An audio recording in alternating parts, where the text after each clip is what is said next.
Overthinking. It's been a massive issue for a lot of my life. I don't know if that's just because I'm ADHD or whether I'd still be an overthinker without the ADHD.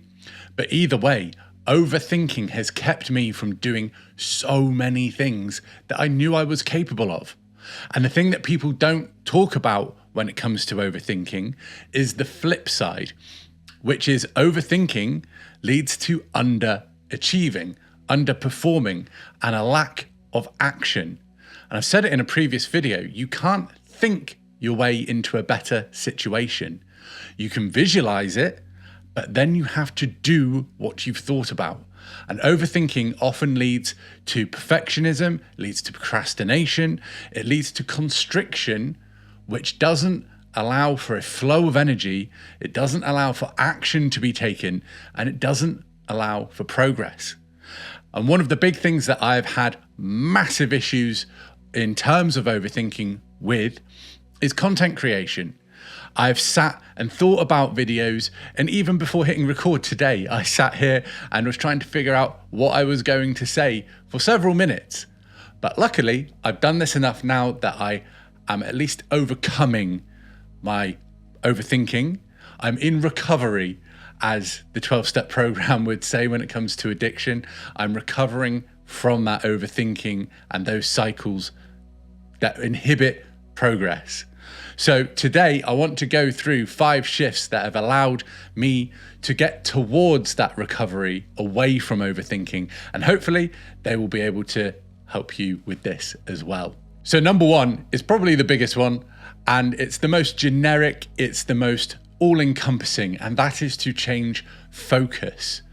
When I have been caught in a loop of overthinking when it comes to content creation, I've been thinking about the end product. I've been thinking about whether or not it's going to go viral.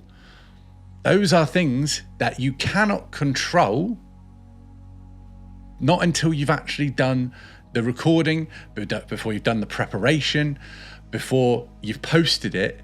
And so much of it is out of your hands. You can't control that. Therefore, it is not worth thinking about, certainly not worth overthinking about. So I've shifted my focus towards improving, trying to be better, trying to be consistent, and then also trying more and as to the best of my capabilities to create videos that at least have the potential to help other people. When you're creating content that's self-aggrandizing and it's all a big brag and it's all promoting a product or anything like that, why would anyone care?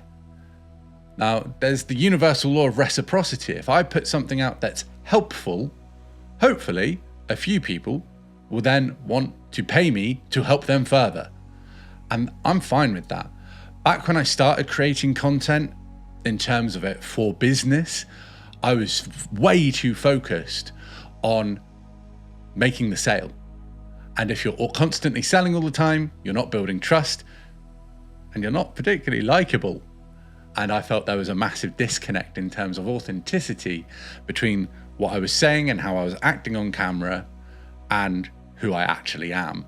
If you want to be authentic and genuine and have a message that resonates with your audience, don't be selling all the time, shift your focus to being helpful, and then also don't worry about the end product of a video or whether or not it's going viral. Number 2 ties very nicely into the first one of shifting focus, and this is to shift your goals.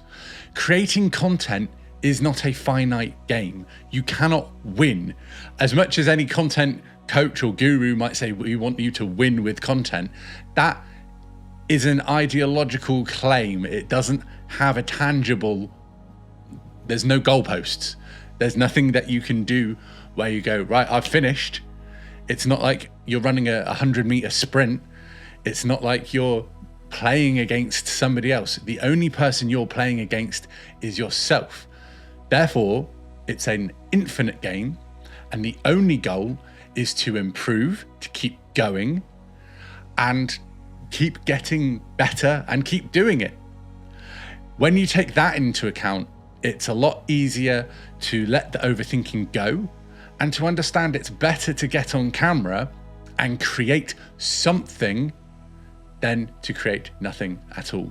Number 3 continues in this vein very nicely as well, and that's to rethink your priorities. Like I said, with shifting focus, I was always thinking about the end product. I was thinking about the edit and things like that.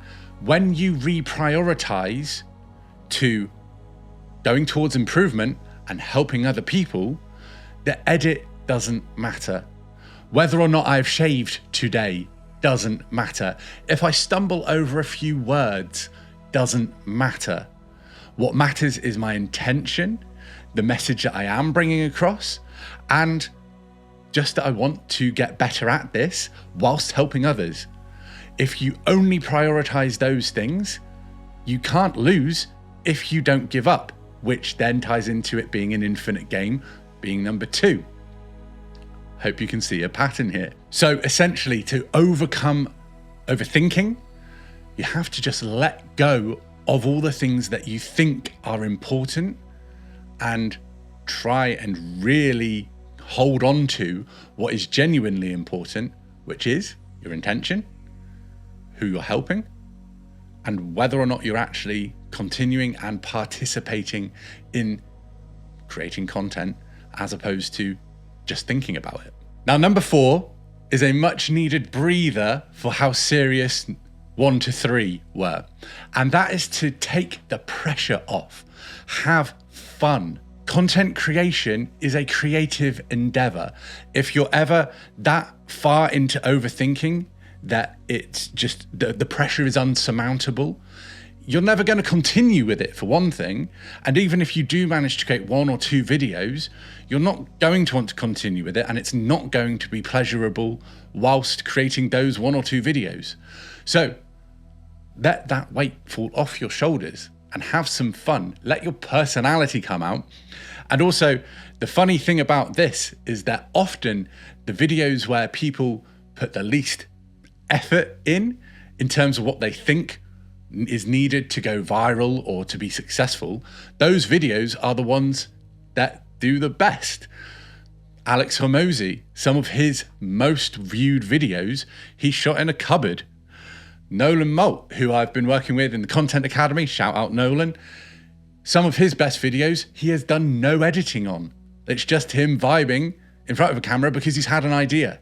Let there be flow, and read the book Flow by Mihaly, can never say his name, and get into the flow state and understand more about that, because overthinking is the antithesis of being in flow. And if you can have fun, guess what? It's more enjoyable. You want to continue. You're going to want to improve. When people see you being consistent, they're more likely to want you to help them. And you just get this virtuous cycle, a snowball of positive things coming from you doing the thing that you used to overthink about. The last thing I want to mention around the idea of having fun with content creation and getting into the flow state is that constriction never leads to anything good. You can have constraints around what you're doing. Like for me, doing this video now, my constraint is that I don't want to spend ages editing it. I also don't want to hire editors at this point, so the edit will be light. That is a constraint that I've created for myself. Constriction is where you're no longer free. Your mind has you in a prison, and the constraints that come with that, you cannot break free from. Whereas I am choosing not to have a heavy edit on this video.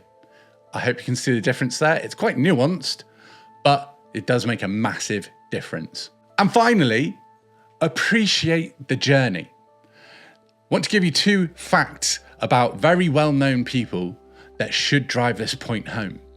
Mr. Beast, the most subscribed to person on YouTube, posted 500 videos before going viral. And that wasn't short form 30-second clips.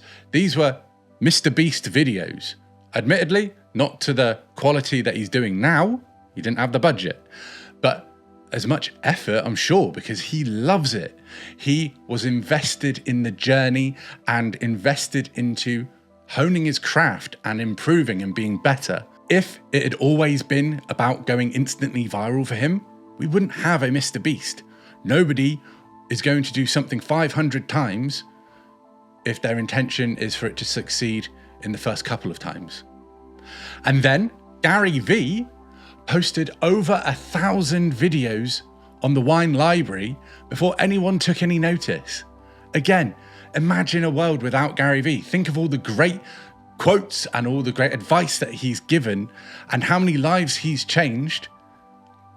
If he'd given up creating content on the first few goes of the wine library, none of that would have happened. So we have to enjoy the journey and also understand that making bad content is still going to have more results than making no content at all. Because either you learn from your mistakes and you improve and you actually get better from being bad, which is the only way to improve anyway, or it's not as bad as you think it is and people actually vibe with it, and all that needed to happen was for you to hit the algorithm and for more people to see what you're doing. Either way, you need the content there for that to happen. And as a last point to wrap this all up in terms of overcoming overthinking, you do not have to post anything. Yes, bad content is going to have more results than no content, but if it truly is that bad and you don't want to post it, you don't have to. You are not obligated to. Like I said, take the pressure off. If you just want to practice on camera, send some videos to people who are your friends, your girlfriend. I used to do that. I've got several videos still on my camera roll where I would just say, welcome to today's episode of me trying to get better on camera. And I'd send that to my girlfriend after trying to actually be able to get points out without stumbling over words, which I used to be really bad for. This is the thing. I have walked this path. I know the journey. So please listen to me when I say this because it's coming from experience. But you don't have to post. You are not obligated to. Get yourself to a point where you're okay with it. Just side note, you're probably never going to love what you're like on camera because being on camera is very unnatural. But get yourself to a point where you don't cringe and die inside with how you are on camera, and then post that. And that might take 3-6 months of practicing, but don't get caught in overthinking with the practicing and only ever practice and never post anything. Create a constraint, a self-imposed limit of how long you'll practice for. Do the practice and then post something. That's all I have for you today. I hope this has helped. If you do want more in terms of how to create content and make it easy, which is fast, consistent, and effortless, as somebody with ADHD, an overthinker, or a perfectionist, go and check out the video that is the first link in the description. And apart from that, I hope this has helped. Remember to like and subscribe, turn the bell notifications on. Stop overthinking your content. Feel free to message me if you want any personalized help, and I will see you on the next one. Peace.